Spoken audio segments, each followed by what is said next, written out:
السلام علیکم ورحمۃ اللہ وبرکاتہ۔ نحمدہ ونصلی ونسلم علی رسولہ الکریم، اما بعد فاعوذ باللہ من الشیطان الرجیم، بسم اللہ الرحمن الرحیم۔ حضرات، آج میں آپ کے سامنے ایک بہت ہی بےحد سبق لے کر آیا ہوں جو آپ کو سننا اور جاننا بہت ہی ضروری ہے۔ لباس کے متعلق میں کہ لباس کیسا پہننا چاہیے، لباس پہننے کا طریقہ کیا ہے، لباس کس رنگ کا ہونا چاہیے، سنت کیا ہے، تو ایسے میں لے کر آیا ہوں آج۔ اس ویڈیو کو اگر آپ آخر تک دیکھیں گے تو انشاءاللہ تبارک و تعالی آپ بہت کچھ سیکھیں گے اور آپ بہت کچھ سیکھیں گے۔ آئیے شروع کرتے ہیں، لیکن شروع کرنے سے پہلے میں چاہوں گا آپ ہمارے چینل اسلامک علم کو سبسکرائب کرنا نہ بھولیں اور بیل آئیکن کو ضرور پریس کریں، اور اس ویڈیو کو جتنا زیادہ ہو سکے اتنا زیادہ شیئر ضرور کریں۔ آئیے شروع کرتے ہیں۔ مدنی حلیہ اپناؤ کے 14 حروف کی نسبت سے لباس کے 14 مدنی پھول آپ کے سامنے پیش ہیں، جس میں نمبر 1 ہے جن کی آنکھوں اور لوگوں کے ستر یعنی بدن کے درمیان پردہ۔ یہ ہے کہ جب کوئی کپڑے اتارے تو بسم اللہ الرحمن الرحیم کہہ لے۔ مفسر شہیر حکیم الامت حضرت مفتی احمد یار خان رحمۃ اللہ علیہ فرماتے ہیں، جیسے دیوار اور پردے لوگوں کی نگاہ کے لیے آڑ بنتے ہیں، ایسے ہی اللہ تبارک و تعالیٰ کا ذکر جنات کی نگاہوں سے آڑ بنے گا کہ جنات اس کو دیکھ نہ سکیں گے۔ تو اس سے یہ سمجھ میں آتا ہے کہ جب کپڑے اتارے تو بسم اللہ الرحمن الرحیم پڑھ لیں تو اس سے یہ ہوگا کہ جنات آپ کے بدن کو نہیں دیکھ سکیں گے۔ نمبر 2 ہے جو شخص کپڑا پہنے اور یہ پڑھے الحمدللہ الذی کسانی ھذا ورزقنیہ من غیر حول منی ولا قوت، تو اس کے اگلے پچھلے گناہ معاف ہو جائیں گے۔ جو بندہ کپڑے پہنتے ہوئے یہ دعا پڑھے تو اس کے اگلے پچھلے گناہ معاف ہو جائیں گے۔ دعا کا ترجمہ یوں ہے کہ تمام تعریفیں اللہ عز و جل کے لیے جس نے مجھے یہ کپڑا پہنایا اور میری طاقت و قوت کے بغیر مجھے عطا کیا۔ نمبر 3 ہے جو باوجود قدرت اچھے کپڑے پہننا توجہ نہ دے کے طور پر چھوڑ دے تو اللہ تبارک و تعالیٰ اس کو کرامت کا حلہ پہنائے گا۔ یعنی جو بندہ قوت بھی رکھتا ہے، پیسے بھی ہیں خوب، لیکن تب بھی زیادہ مہنگے کپڑے پہننا توجہ نہیں کے طور پر چھوڑ دیتا ہے، مہنگے کپڑے نہیں پہنتا ہے، تو ایسے لوگوں کو اللہ تبارک و تعالیٰ کرامت کا حلہ پہنائے گا۔ نمبر 4 ہے خاتم المرسلین رحمۃ للعالمین صلی اللہ تعالیٰ علیہ وسلم کا مبارک لباس اکثر سفید کپڑے کا ہوتا۔ اس سے سمجھ میں آتا ہے کہ حضور صلی اللہ علیہ وسلم کا لباس اکثر سفید کپڑے کا، سفید رنگ کا ہوتا تھا۔ نمبر 5 ہے لباس حلال کمائی سے ہو، اور جو لباس حرام کمائی سے حاصل ہوا ہو اس میں فرض و نفل کوئی نماز قبول نہیں ہوتی۔ اگر لباس حرام کمائی کا ہے تو اس میں کوئی بھی نماز قبول نہیں ہوتی۔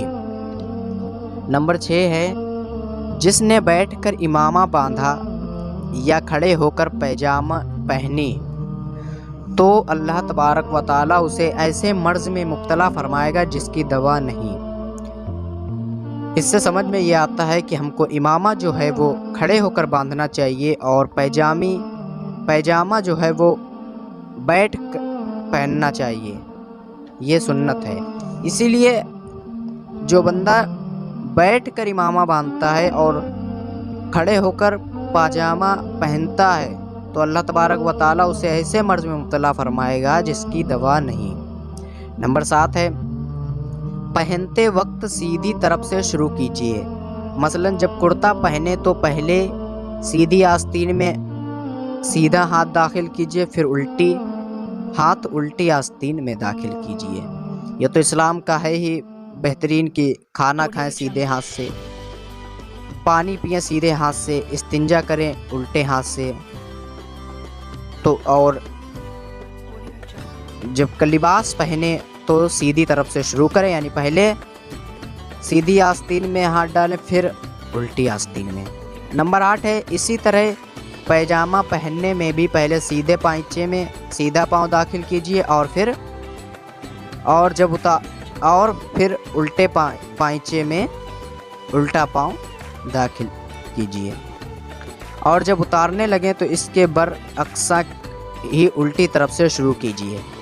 यानी जब पैजामा पहने तो पहले सीधी तरफ से शुरू करें, यानी पहले सीधे पाइंचे में सीधा पैर डालें, और लेकिन जब उतारें तो पहले उल्टे पैर का पैजामा उतारें, उसका पैर पहले उल्टे पाइंचे का पैर निकालें, उसके जस्ट उल्टा करें।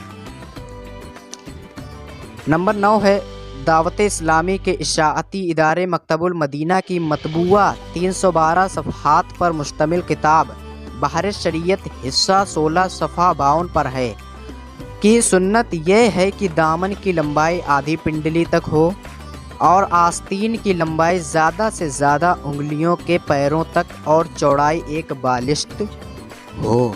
इससे समझ में आता है कि कुर्ते का लंबाई चौड़ाई वगैरह कैसी होनी चाहिए कि दामन की लंबाई आधी पिंडली तक हो, आस्तीन की लंबाई ज़्यादा से ज़्यादा उंगलियों के पैरों तक और चौड़ाई आस्तीन की एक बालिश्त होनी चाहिए। नंबर 10 है कि सुन्नत यह है कि मर्द का तहबंद या पैजामा टखने से ऊपर रहे। मर्द का तहबंद या पैजामा जो है वो टखने से ऊपर रखना चाहिए, ये सुन्नत है। नंबर 11 है मर्द मर्दाना और औरत जनाना ही लिबास पहने। छोटे बच्चों और बच्चियों में भी इस बात का लिहाज रखिए। आजकल बहुत देखा जाता है कि लड़के लड़कियों का लिबास पहन रहे हैं और लड़कियां लड़कों का लिबास पहन रही हैं। ये बहुत ही बेहुदा गलत है। इसीलिए जो है कि मर्द मर्दाना और औरत को और जनाना लिबास ही पहनना चाहिए। नंबर 12 है दावत इस्लामी के इशाअती इदारे मकतबुल मदीना की मतबूआ 1250 सफ़हात पर मुश्तमिल किताब बहर शरीयत जिल्द अव्वल सफ़हा 481 पर है कि मर्द के लिए नाफ के नीचे से घुटनों के नीचे तक औरत है, यानी इसका छुपाना फ़र्ज़ है। मर्द को नाफ के नीचे से घुटनों तक छुपाना फ़र्ज़ है। इस ज़माने में बहुत ऐसे हैं कि तहबंद या पैजामा इस तरह पहनते हैं कि नाफ के नीचे का कुछ हिस्सा खुला रहता है। अगर कुर्ते वगैरह से इस तरह छुपा हो कि खाल की रंगत ना चमके तो बेहतर है, वरना हराम है। नाफ के नीचे कुर्ते से अगर झपा है जिससे नहीं दिख रहा है, खाल की रंगत नहीं चमक आ रही तो बेहतर है, लेकिन अगर खाल की रंगत चमक आ रही है तो ये हराम है। और अगर नमाज में चौथाई हिस्सा खुला रहा तो नमाज ना होगी।